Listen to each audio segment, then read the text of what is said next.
Let's go over the random seeds section. We have two tabs here, Share and Start. I'm just going to focus on the Share tab in this video.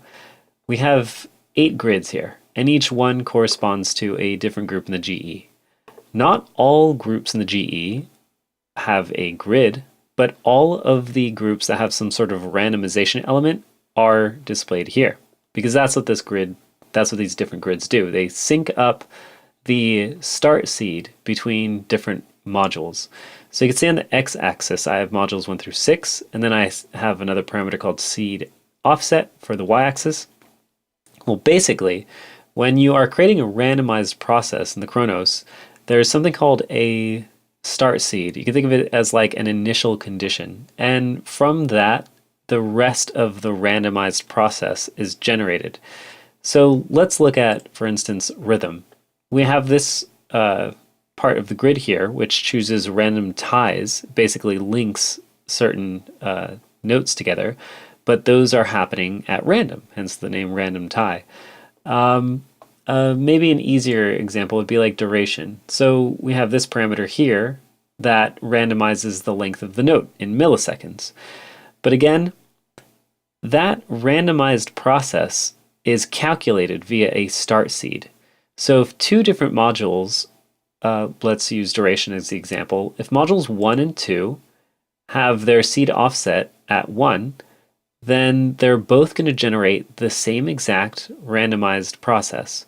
Note that in order for the randomized process to be exactly the same between two different modules, you're probably going to want to use the same GE.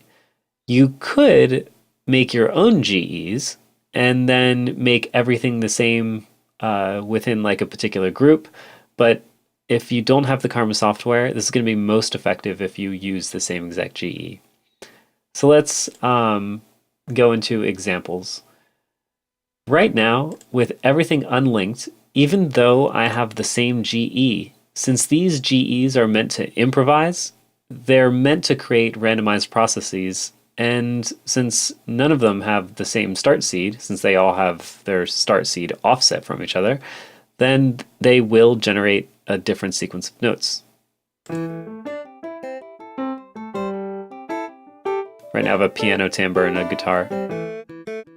So stop that. So you can already see that the length of the notes can be different. Obviously the note choice is different between them. The velocity is different. This CC data is for panning. That's different between them. So we have a lot of differences. But if I wanted them to be perfectly in sync, I could just go ahead and give the different groups the same start seed. So CC is for panning. Velocity, we could sync that up. And that's pretty much it. So now, if I play it,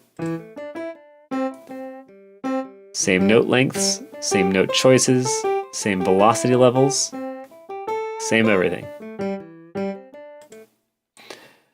So you might think, like, what's the point? Why not just have the same module control two different timbres? Well, the whole idea of this is that you can unlink certain parameters. So I could have velocity be different between them. I could have the randomization in the panning be different. And then I could have the duration be different, while keeping the rhythm and index the same. So you can see different velocities here. There's not going to be too much variation because of the way the randomization is set up. But nonetheless, they are different. The panning is pretty wildly different between the two timbres.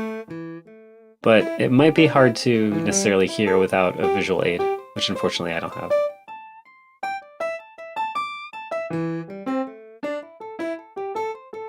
But you can hear them panning around.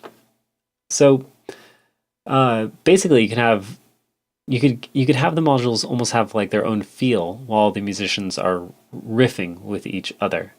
So that's pretty cool. It's almost like they practiced really hard and memorized the whole random sequence and then jammed it out. But we could do more with this. We can have them play a harmony with each other. So with rhythm and index synced up, I could go over to invert phrase. So let's, I'll have these improperly labeled. I just noticed that. Let me jump over to my GE real fast, and I'll label this one guitar, because I think it's the guitar. And then I'll label this one piano, because I'm pretty sure it's a piano. Cool. So, yeah, we can have the melodies offset. So let's start. Let's pitch the guitar down an octave. Almost sounds like a bass. I actually don't like that. Let's pitch the piano down an octave, since that would be more natural.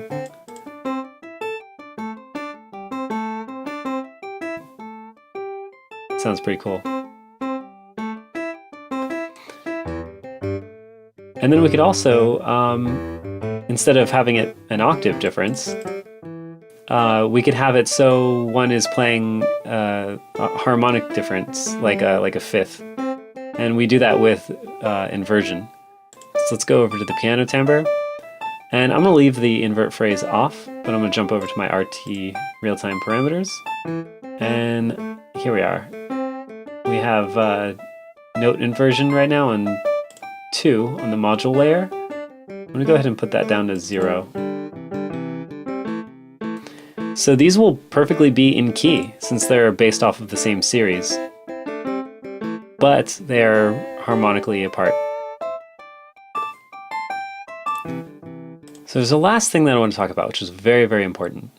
The most important grid is the rhythm grid, because if this is out of sync, then the randomized steps in all of the other ones are usually based off of rhythm events. So if 2 modules have different rhythm events, then they're going to go through different steps in the index or duration at different times, and thus have different sounding sequences.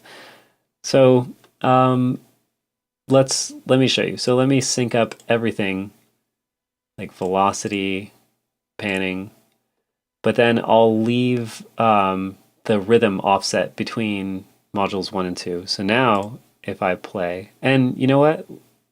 Why don't I get rid of that? Why don't I set it so that they are also the same harmonically? Okay, now let's listen to it. There, they're already out of sync.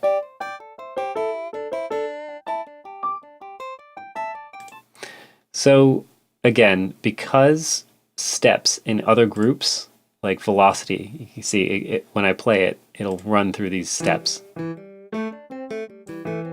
Those steps are based on rhythm events. So again, if the rhythm is out of sync, then it's going to make those other steps out of sync. It's going to essentially make everything else out of sync. So pretty much the most important grid to keep in sync, if you want anything else to stay in sync, is the rhythm grid. So that's it for this one. Hopefully those were clear explanations. And in the next video, we're going to go over the start seeds. Thanks.